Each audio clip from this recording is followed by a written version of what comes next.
Kanalıma hoş geldiniz. Bugün sizlere daha önce hiç duymadığınız orkideleri en sağlıklı şekilde yetiştirebileceğiniz ve bol bol çiçek açmasını sağlayacak 5 önemli püf noktadan bahsedeceğim. Bu 5 önemli püf noktayı mutlaka sonuna kadar izlemenizi tavsiye ediyorum. Çünkü eğer orkideleriniz hiçbir şekilde çiçek açmıyorsa bu anlatacağım püf noktalar ile artık herkes orkide bakabilecek. Hemen birinci püf noktaya geçelim. Eğer orkideleriniz vermiş olduğunuz sıvı bitki besinlere rağmen hiçbir şekilde çiçek açmıyorsa yapmanız gereken en önemli püf nokta hava değişimi yapmak. Bir orkidenin çiçek açabilmesi için sağlıklı köklere ve yapraklara sahip olması gerekiyor. Hava değişimi yapacağınız orkidenin de köklerinin ve yapraklarının sağlıklı olması gerekiyor. Yani orkidelerinizin böcekli ve hastalıklı olmadığından önce emin olmanız gerekiyor. Bundan emin olduktan sonra hava değişimi uyguluyoruz. Hava değişimi nedir? Hava değişimi mevsim geçişini fark etmeyen, çiçek dalı çıkarmayan orkideleri 4 gece 5 gün dışarıda bekletmektir. Bir türlü çiçek açmayan orkideler için mutlaka uygulanması gereken metot ve bu metot %100 sonuç verir. Hava değişimi için hava sıcaklığının 15 ve 18 derece olması gerekiyor. Geceleri 15 ve 18 derece olan gecelerde 4 gece orkidelerinizi bu şekilde dışarıda bekletiyoruz. Gündüzleri de rüzgar ve aşırı güneş almaması gerekiyor. Yarım güneş alan bir yere koyun.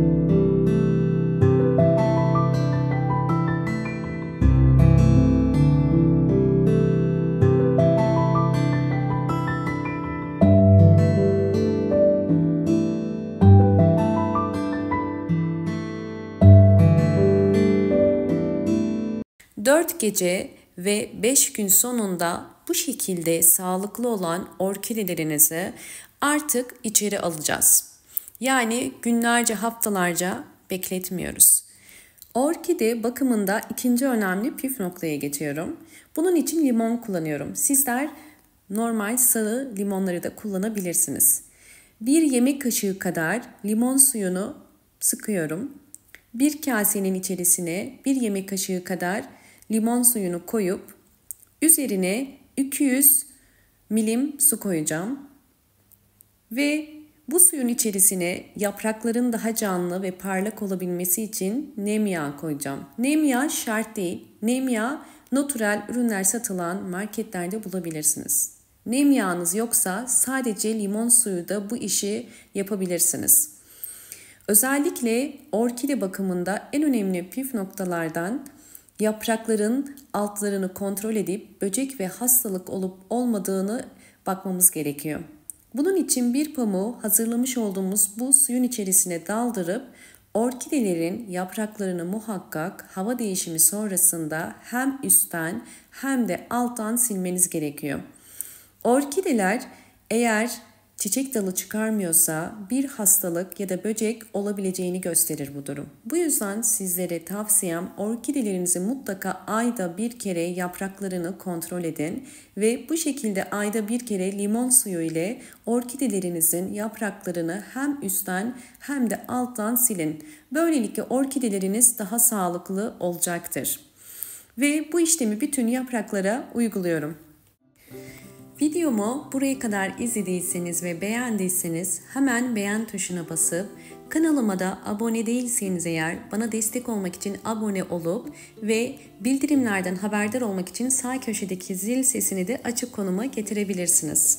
Orkidenin yaprak bakımını yaptıktan sonra şimdi üçüncü önemli püf noktaya geçmek istiyorum. Üçüncü önemli püf noktada orkidelerinizin kök gelişiminin daha aktif olabilmesi için nem oranını yüksek tutmak gerekiyor.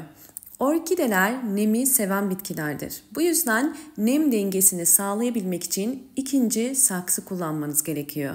İkinci saksıda kullanırken dikkat etmeniz gereken geniş olması. Yani elinizi bakın bu şekilde saksının yanına koyduğunuz zaman bu genişlikte olması gerekiyor. Eğer ikinci saksı kullanmazsanız orkidelerinizin kökleri çok çabuk nem kaybedecektir, su kaybedecektir ve daha sık sulamanıza sebep olur ve orkidelerin gelişimi daha yavaş olur. İkinci saksı orkidelerin gelişimini hızlandırır. Ve diğer en önemli dördüncü püf noktamız orkide sulama. Orkideleri nasıl ve hangi zaman aralığıyla sulamamız gerekiyor? Kesinlikle orkideleri direkt üstten sulamıyoruz. Orkide sulama zamanını sadece köklere bakarak yapmanız gerekiyor. Orkidelerin kök rengi bize orkidenin sulama zamanı hakkında bilgi verir. Bakın elimde 2 tane orkide var. Bu beyaz ve grimsi orkide. Rengini görüyorsunuz. Bu orkidenin suya ihtiyacının olduğunu gösteriyor. Bakın sol taraftaki gri, beyaz, sağ taraftaki yeşil. Eğer kök rengi gri, beyaz ise orkidenin sulama zamanı gelmiş demektir. Eğer sağ taraftaki gibi yeşil ise orkidenin suya ihtiyacı yoktur ve daha fazla su vermeyin demektir. Ve orkideleri sularken sadece 100 milim kadar su vermeniz yeterlidir. Bir su bardağı yani 100 milim. Bu orkidenin bütün suyu akşama kadar çekmesini sağlayacaktır. Bakın suyu koydum ve gördüğünüz üzere kökler hemen yeşile dönmeye başladı. Ve bu suyu akşama kadar çekecek.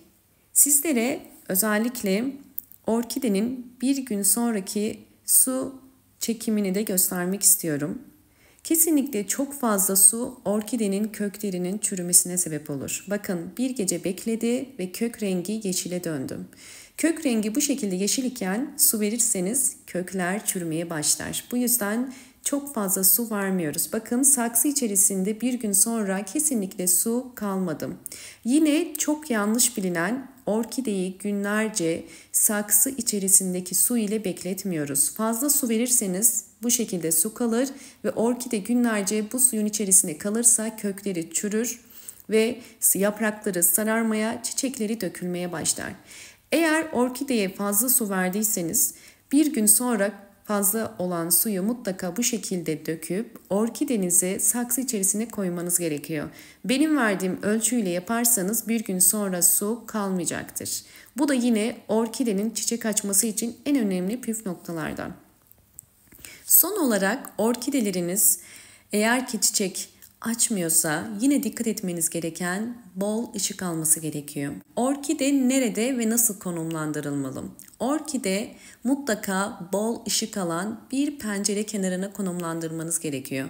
Orkideler ışığı seven bitkilerdir. Pencereniz güneşi ikindi ya da sabah kısa süreliğine alıyorsa orkidelerinizi bu pencere kenarına konumlandırabilirsiniz.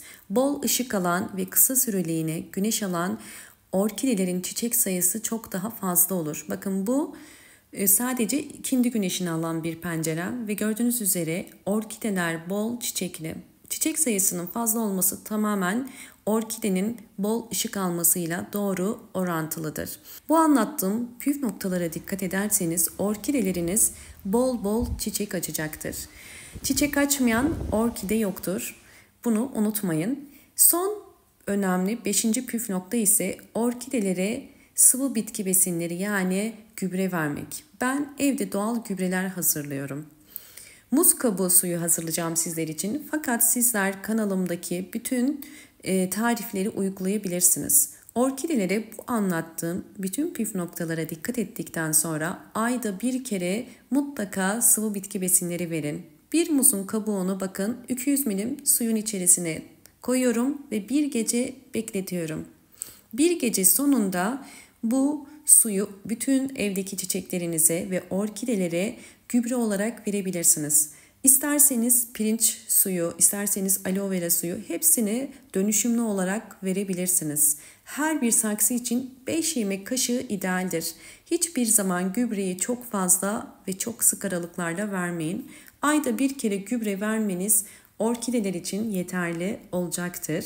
Bu anlattığım 6 püf noktadan sonra orkidelerimin sıfırdan nasıl yeni çiçek dalı çıkardığını sizlerle şimdi paylaşacağım.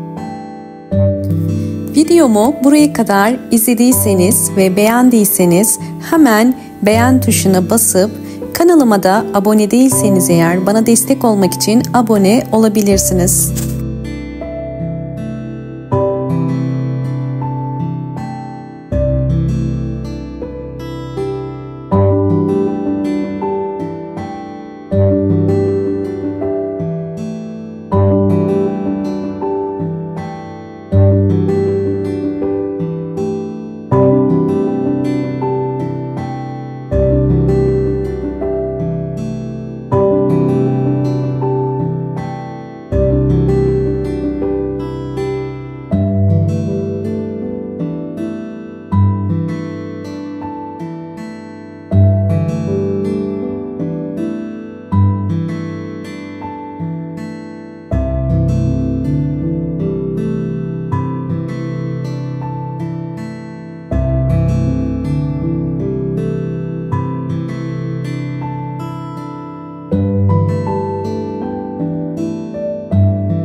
Anlattığım bütün püf noktalar sizler için faydalı olmuştur.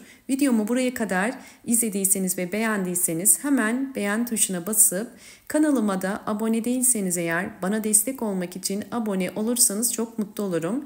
Videolarımdan haberdar olmak için sağ köşedeki zil sesini de açık konuma getirmeyi unutmayın. Hoşça kalın, sağlıkla kalın.